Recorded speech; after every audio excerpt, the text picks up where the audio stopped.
So I'll be giving a presentation here called Marketing and Metaphysics, so the metaphysical parts of meat consumption. The undertitle, Managing an Appetite for Meaning in Modern Consumer Society. It was also the name of my thesis that I wrote in Business Administration and Philosophy, which I just handed in half a year ago. Where actually I look into sort of the alternative protein industry, beyond meat, impossible foods, clean meats, all that, from a marketing and a cultural perspective. And today I'll just be focusing on one part, which is the cultural and the most sexy and exciting. I've worked with the campaign Meat Free Mondays as well for 4 years in Copenhagen. And just 4 days ago, I actually signed up with ProVeg and will be managing you've heard about this campaign, the 50 by 40 and also the peak meat concept, working with that. It's very, very exciting. I'm very psyched to be part of it. And yeah, so this is a talk without further ado. These are some of the books that sort of inspired me on my thesis. They're really good reads. Meat, a Natural Symbol, very comprehensive read. I based a lot of my thesis on this, on the cultural aspects of meats. You know Carol Adams and Meat Hooked, a very new book, also a really interesting book on the cultural aspects as well.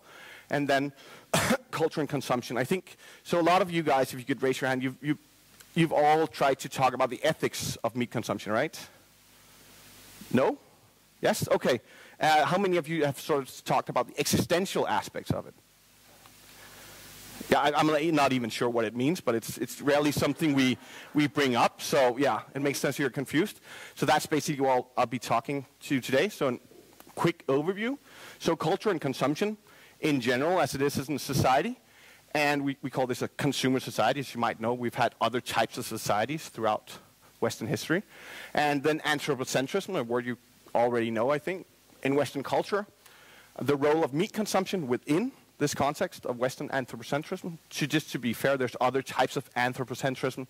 I'll be focusing on the Western one, because they say like the Western civilization kind of won the whole ideological struggle between the West and the Soviet when a Burger King opened up in Moscow. So technically this is the most interesting thing to look at. And then a possible remedy, which is very much up for debate, I hope. And then, of course, a bonus info, because I think this is some of the things that drives us in our work, like who's the real supervillain in the Western history.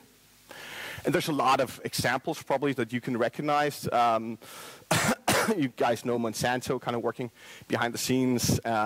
Putin, of course, who enslaves and rides bears, and butchers in general, and this guy over here with his Twitter profile.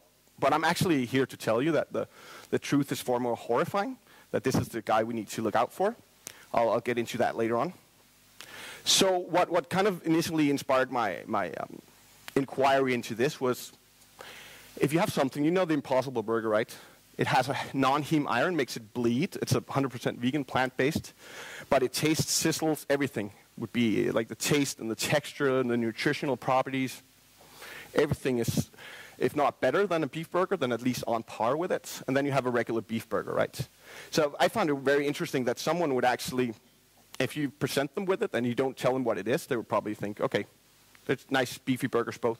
But if you told someone already that this one over here was made of plants, they might not eat it. Kind of for the same reason you wouldn't eat this if you knew it was meat, right? So there's some symbolic residue of some sort. Or to sort of step back a bit, why do we actually have things like fake meat at all, right? Like Marcus Raskus says, we don't concoct fake nuts for people with nut allergies, right? You don't see that. It's mostly the meat.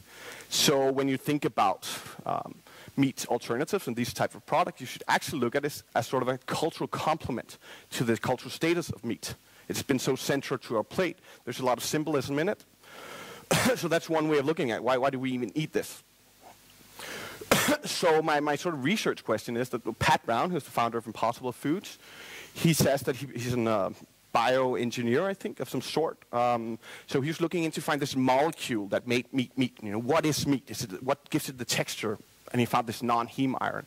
But I'm actually saying that maybe what constitutes meat, like you saw with these two burgers, is actually more of a cultural component, right? So maybe it's really a question of metaphysics that he should be looking into, not just the actual sort of hard data on it. So my sort of main contention is that For example, the companies that I analyzed, Beyond Meats and Possible Foods, they all work from these very traditional marketing parameters as taste, texture, affordability, availability, which are really good marketing parameters. They're very, it's very obvious that this is what we need to do with the products. They need to be tasty and affordable and out there. But as you can see from this slide that I made up myself, culture also plays a huge role in our meat consumption, right? There's something there that actually is one of the reasons why we consume meat, or some people do. And just to back it up again with a quote, Martha Sharaska found out in her inquiry there's a lot of biological reasons why meat has been so appealing to us throughout evolution. It's very high, dense in nutrients. It became very integrated in our tribal societies when you would sort of bring home a big slab of meat from whatever boar or whatever you'd killed. It became sort of a foundation of a lot of the social context. You know, you'd be the victor coming home with it, and you'd had to share it. It was a sharing food, which you wouldn't have to with nuts and all these things that actually don't need a refrigerator, right? So there's actually a lot of cultural reasons now, not just the biological ones, that keep sustaining this symbolic attraction to meat. And if you think that the cultural aspects should be neglected, or it's not so evident that there's something there, you could ponder this, as a Danish professor said, like the Danes feel the same way about the meat as the Americans feel about their guns, right? So imagine, as a thought experiment, going to the US in the political climate as it is and trying to enforce a ban on guns. That would be a lot of fun. So there's definitely something about culture. I'll love to elaborate later on. Now to the sort of the consumer aspects of how we consume in consumer society, the role that our consumption plays. And the Grant McCracken, from one of the books I mentioned, he says by culture it just means these ideas and activities that we construct ourselves and our world with, right? Also completely abstract, so I'll try and make it better. You know this Maslow's pyramid of needs. So when you think about consumption, usually we have the tendency to think that it's down on the bottom. We need some food to sustain us. We need roof over our heads. We need safety and all these things, safety numbers, all that. So, okay, we just consume to fill the basic needs. But actually, we have a huge overconsumption as it is, right? That's one of the major problems. So with a lot of modern consumption, when we're not in calamity or in a war zone or whatever, where it's mostly down here, a lot of the modern consumption actually takes place up in this one, self-actualization. We perform our gender roles, all this, through clothing, through the things we eat, all this. So to sort of make a map of it and give sort of a head nod to the Danish industry of Lego, which is one of the things we're famous for. So society provides us with some sort of ideals, a blueprint for what it means to be a real man, real woman, real businessman, real hippie, sometimes real vegan. And of course, consumer goods are then the ways that we sort of build this constructed self that we then run around. You could actually see it in a lot of the critics of consumer culture. They also sort of rely on material culture to make their own culture material, so to speak. So you don't see a lot of the academics, left-wings, the vegans, all this who criticize consumer culture. None of them is sort of advocating a nudist society, right? That we all move to Mallorca and just run around there and not really dress up and all this. They also express themselves in a lot of ways. So the modern sort of consumer society, the mantra is, I shop, therefore I am, right? It's very, very basic and embedded in our DNA. Of course, the movement as such, as we are, the critical consumers being vegan, are of course the exception to this rule. We don't need to do all that. Okay, so what does this have to do with meat then? So a good way to illustrate this, I found this, the Facebook war waging whenever you open a tab on a vegan or non-vegan Facebook group and they're discussing, it kind of seems like civil war is broken out. So I saw one, probably non-vegan, post this to offend a vegan, saying, vegetarian is just an old Indian word for lousy hunter. And so as a response, the vegan posted, but meat eater is just an old Indian word for bad gardener. And so I'd like to see a hands-up display. Who thinks this one is the most funny one? Okay, it's a tough crowd, maybe a bit biased. Who thinks the other one is the most funny one? And so the majority doesn't have a sense of humor. But so I would actually argue that this one is better, which is kind of interesting when you think about it, because you can vividly imagine it, right? Like the story I told about Hunter who comes down from the hills. He brought a deer. He's definitely going to marry the chief's daughter and all that. You know, he's the brave hero and warrior. And even though this is like a structurally similar joke from a sort of professional stand-up perspective, it's a really good comeback when you make the same structural part of a joke and then you throw it back in their face. It should be really good, but it's kind of like, yeah, a gardener's not that cool, right? So what I actually argue, these memes, when you kind of zoom out, as we like to do in this philosophy, it comes back to these two sort of worldviews. One is anthropocentrism. The other is biocentrism. I won't go too much into this, but I'll mention a bit on it. And you can kind of see the hierarchy of the moral hierarchy of beings that is embedded in anthropocentrism. It's also related to what Arthur Lovejoy called the great chain of being. You have the God, the angels, man, woman, mammals, and then down and down and down. It's sort of embedded in the Western way that we perceive our world. And the sort of the more biocentric view is everyone is good and equal, and we're just part of a huge ecosystem. So, just to sum up, this is a slightly long quote. So anthropocentrism is the philosophical viewpoint arguing that human beings are the central or most significant entities in the world. This is a basic belief embedded in many Western religions and philosophies. Anthropocentrism regards humans as separate from and superior to nature and holds that human life has intrinsic value, while other entities, including animals, plants, minerals, resources, and so on, are resources that may justifiably be exploited for the benefit of mankind. So it's kind of a nice ideological scheme. And Arthur Lovejoy as well says the great chain of being, which refers to anthropocentrism, is one of the most pervasive and powerful assumptions in Western thought. But it's not something you teach kids about in that sense. So I'm here to argue this is actually the guy we need to look out for. You don't have the angel and the devil on the side. You have, maybe it's Woody, the other guy, and then this guy actually standing there. And I'd like to try and explain why. So embedded in anthropocentrism is this Western hostile attitude towards other civilizations, nature and animals. You remember when he lands on the bread. You've all seen the movie, right? Okay, good. Okay, yeah, sometimes I make jokes about Highlander, the movie. Have you seen that? Okay, cool, because sometimes when I go to schools or other, they're like, what? I'm like, but this should be on your curricular. Like, it's an awesome movie, but okay, so we're on the same page. So the first thing he does is he sets his laser from stun to kill, right? And this is very symptomatic of the Western attitude. Whenever we've gone to a new country, right, we invade and we kill the indigenous people and all this. So it kind of has this theme of technological domination over nature and everything else in it, right? Western society is also seen as the peak and measure of all evolution / God's creation, if it's more on the religious viewpoint. So after he finds out he can't really shoot the guy because there's something wrong with his toy laser, he's actually demeaning him in this way, saying there seems to be no sign of intelligent life anywhere, which is also a very Western thought. So, okay, when we didn't kill all the Native Americans, we okay, at least they're below us, the same way when we went to India, or not saying we, coming from the Viking species, but there's still, that's what the Western mentality kind of does. So it makes the sort of West and the human beings as the center of attention, the one thing to measure everything else by, as you can see by this. So as Spiegel says, this is what anthropocentrism does. It makes the qualities that humans have as those that we should measure all other species by, right?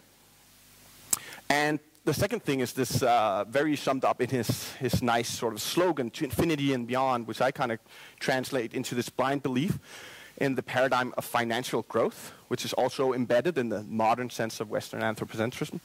There's one guy that said, scarily accurate, that it's easier to, at least for filmmakers and other sort of artists, to picture the end of the world rather than the end of capitalism, right? You don't see a lot of movies on that. So it's a way that we go about our daily business when we encounter nature or other things. We subdue them as Buzz does. And this is one good example, I think. This is called a Ross 308. I'm not going to read the whole thing. I'm going to read the lower part here, saying the Ross 308 is recognized globally as a broiler that will give consistent performance in the broiler house. integrated and independent producers value the growth rate, feed efficiency, and robust performance of the ROS 308. I think if you kind of took this picture out of the equation, you would think, okay, they're trying to sell me like a stereo or a car or something, and you would probably buy it, right? It's a really good sales pitch. So one of the problems with this is, of course, as Adorno, a philosopher, said, men pay for, women as well, of course, for the increase of their power with alienation from that over which they exercise that power, right? That's one of the problems with, especially how we deal with chickens. So what is very inherent in Western anthropocentrism is this differential imperative. An imperative means something you ought to do or live up to, right? So it actually says that what is virtuous, the good qualities in human beings, is taken to be what maximizes the distance from the merely natural, everything out there, right? And this works in a lot of ways. To be a real man is to distance yourself from what is being female or below us in a lot of ways, right? So it works on a lot of levels. And so we need to keep this dichotomy up by sharp maintenance. You know, we constantly need to differentiate ourselves from the natural world. So we need to sort of reject this link to the animal. And we've done that in a lot of ways. You probably saw the talk by the philosopher talking about Darwin. He even snuck it in there, even as he was criticizing a lot of the Western anthropocentrism. So pets, for example, is one interesting exception, because they're kind of like, we view them more and more through this Anthropocene view, right? They're sort of part of the family, and they're kind of humans by proxy. We have pet cemeteries. We use amazing amounts of money to fix them when they're broken.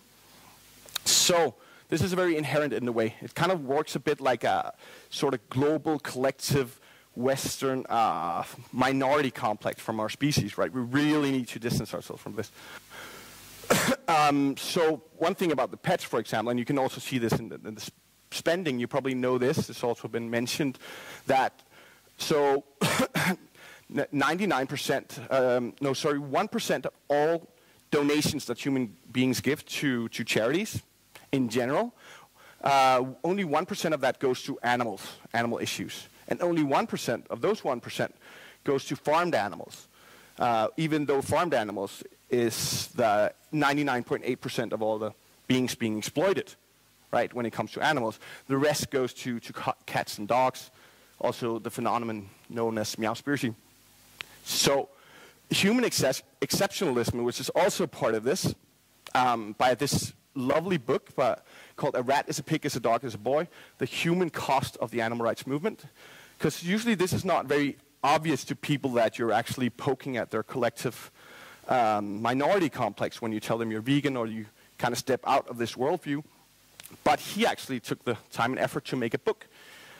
He's also one of the, I think, nemesis of, you know, the, what's he called, from the non-human rights project. He's been debating a lot because, you know, the lawyer who wants to, Stephen Wise, who wants to give animals, at least apes and others, who has sentience, they should be viewed as personhood.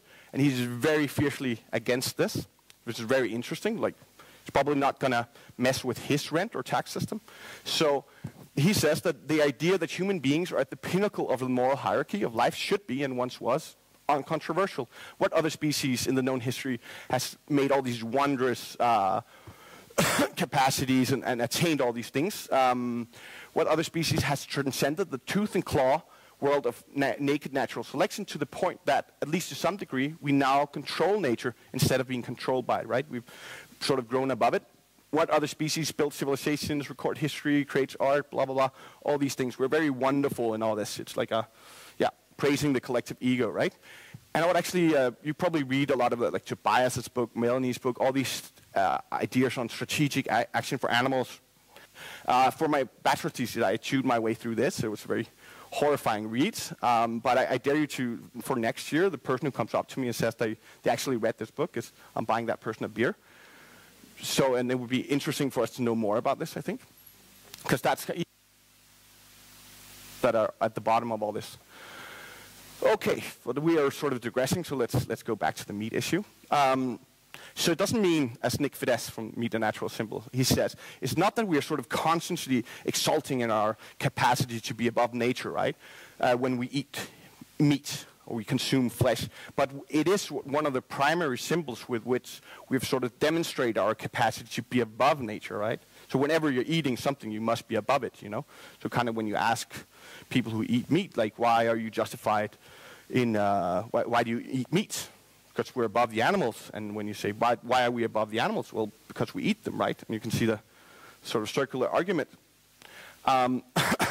So it's kind of interesting when you have the plant burger and what plants sort of symbolize as a lower sort of thing on the food chain, right? That when you bring up all these rational arguments, meat is super cost inefficient.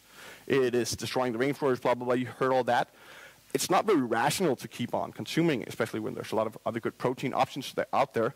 But he said we're actually valuing meat partly because it is expensive to produce, not in spite of it, right? So it's something where you can sort of just demonstrate your wealth, right? You've seen Aladdin as well? Yeah? The Disney movie? Yeah? Okay, so like when he's sort of re-entering to gain the princess's heart, he's driving through downtown on his elephant and all that, and just throwing champagne or whatever he has in gold, and that's kind of this way of it. Like meat was always for the rich and the powerful, right? So now the sort of global middle class, they can sort of tap into the symbolism of being rich and famous. So it kind of has the same dynamics going on that this car has going on for it, you know, the Hummer. So nobody buys a Hummer thinking that it's a very efficient, that it has a huge fuel efficiency, right? As this kind of demonstrates. Nobody would sort of get tricked into that. It's a military vehicle. It's made for terrains, and people buying it and driving it in very flat countries as well.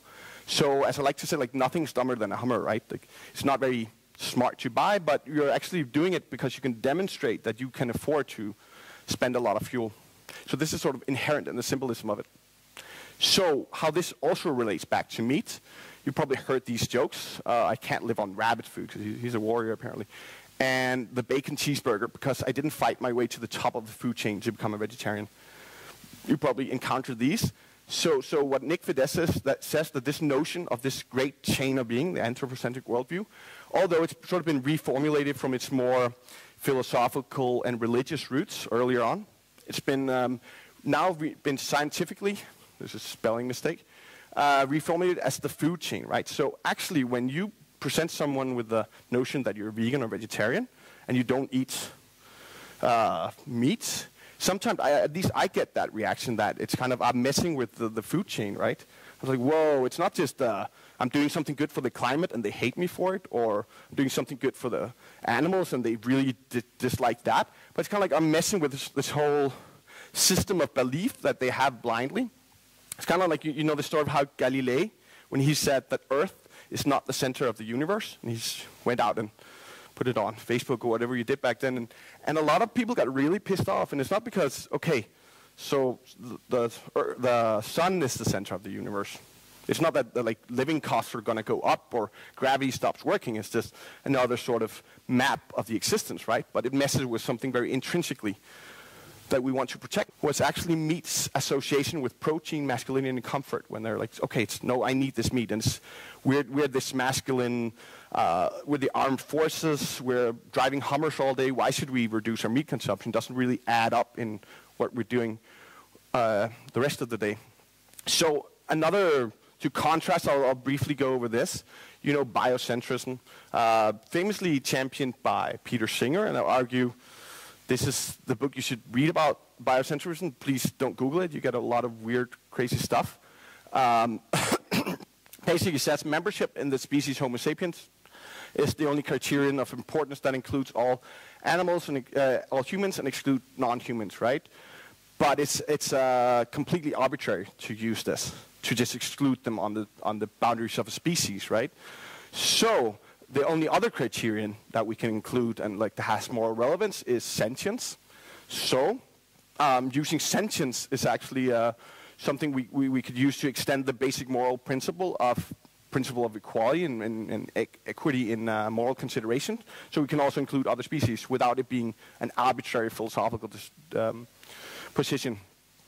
So we should extend equality to a lot of other beings. This is basically what the philosophical point on biocentrism is sort of centered on life as it is. Okay, so one good example that I really like is this guy, Sioux Chief, Standing Bear. He said, reflecting on sort of having his his home nation invaded by the Western settlers. He said, "We did not think of the great open plains, the beautiful rolling hills, and the winding streams with tangled growths as wild. Only to the white man was nature a wilderness, and only to him was the land infested with wild animals and savage people. To us, it was tame. It was not until the hairy man from the east came, and with brutal frenzy heaped injustices upon us and the families we loved, was it wild for us, when the very animals of the forest began fleeing from his approach. Then it was for us that the Wild West began." So it's actually interesting that the Western settlers called it the Wild West. It's so untamed and all this. And actually their own mental projection they're bringing with them when they come settling. So you can actually see this guy lurking in the background as well, right? He was there all along. Okay, so this is good. Now I've told you guys, and you can just sort of go out and tell people, right? Hey, stop, you got a little anthropocentrism on you. So that would be nice, this sort of the activist dream, right, with this pill. You could just present them, or maybe not even tell them, and just slip them in the food. So, yeah, you know the Matrix as well. That would be nice to perform sort of a mental prison break, just knock, knock. But unfortunately, it doesn't really work that well. So what Carol Adams, in reflecting on her book from the 90s, The Sexual Politics of Meat, in an interview in Martha Saraska's book from 2016, she says this, that traditional masculinity is threatened nowadays by feminism, the gay movement, metrosexuality, and all the baby bjorn-wearing, carrot-munching fathers of the world. So old school masculinity needs to be reaffirmed, and one way to do this is to connect it once again with eating bloody slabs of animal flesh, even if that flesh didn't require any skills or strength to kill and came in a plastic wrap from a supermarket, right? You can still sort of tap into it, right? So it actually presents the sort of the modern man, or maybe not the modern man, but the men living in the modern age, with sort of an existential threat, like what's their role now, right? Because it's being all messed up by all this progressive stuff.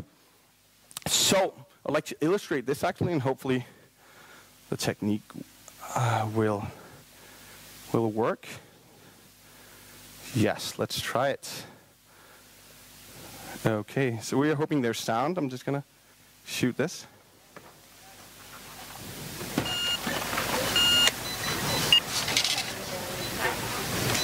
Sorry about that.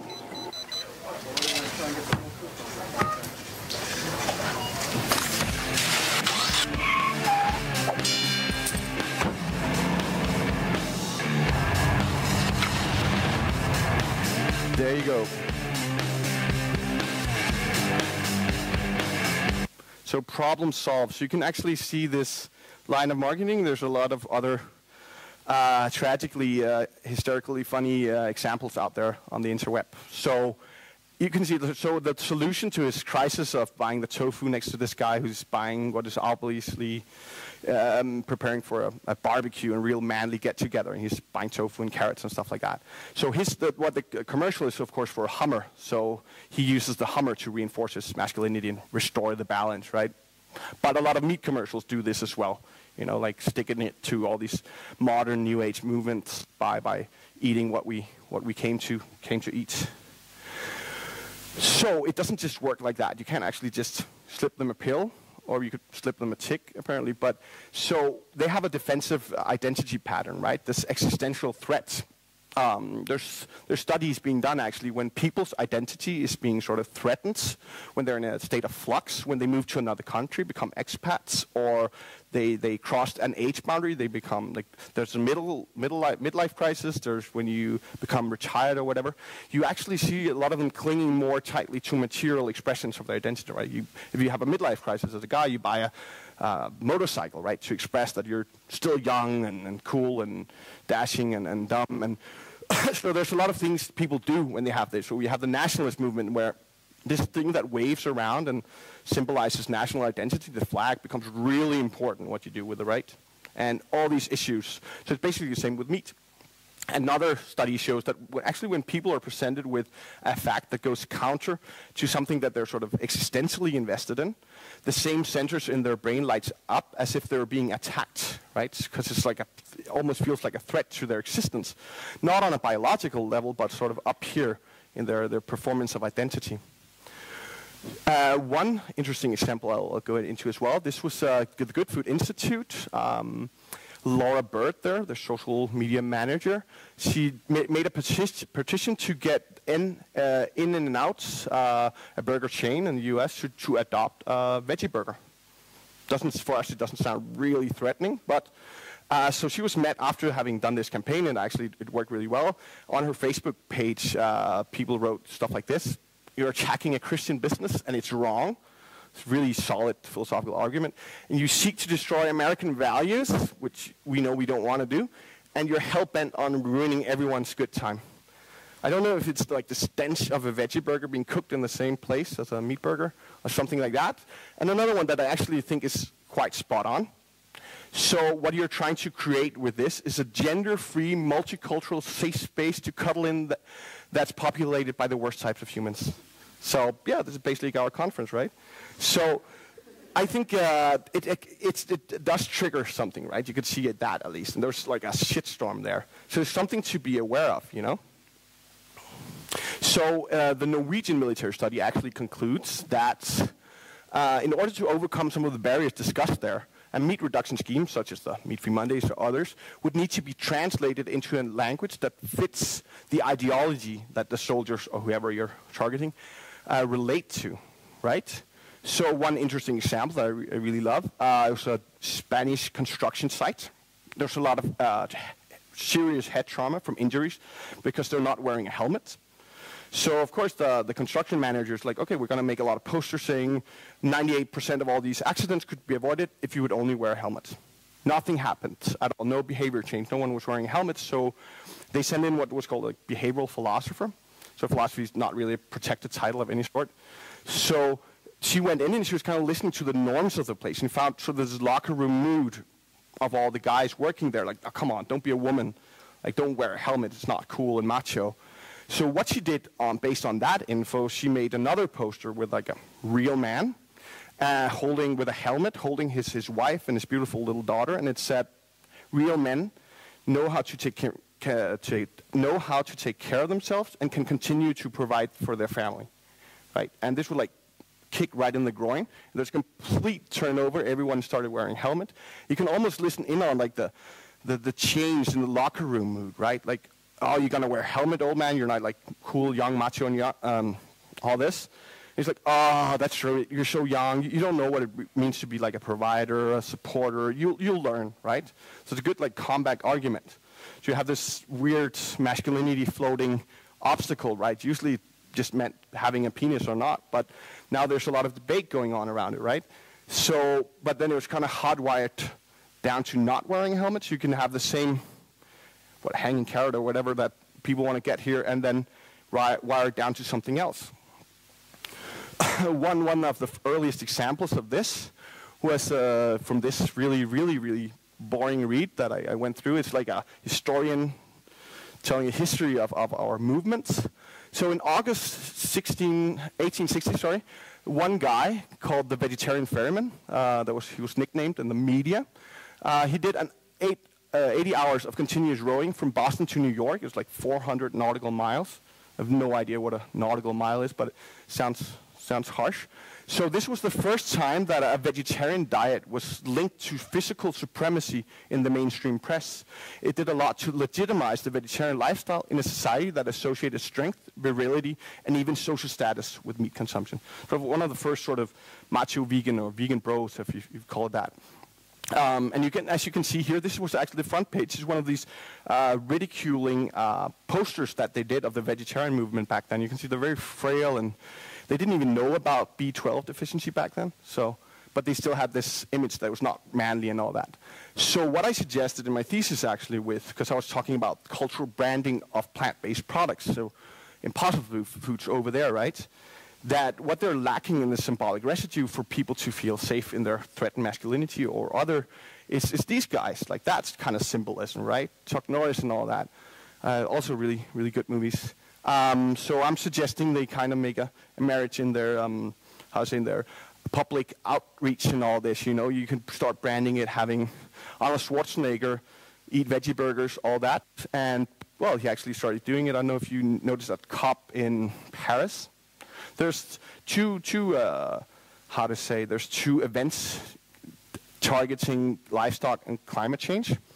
one from HSI, one from the Meat Free Mondays, and then one from Humane Society International with Chatham House, a green think tank from the UK.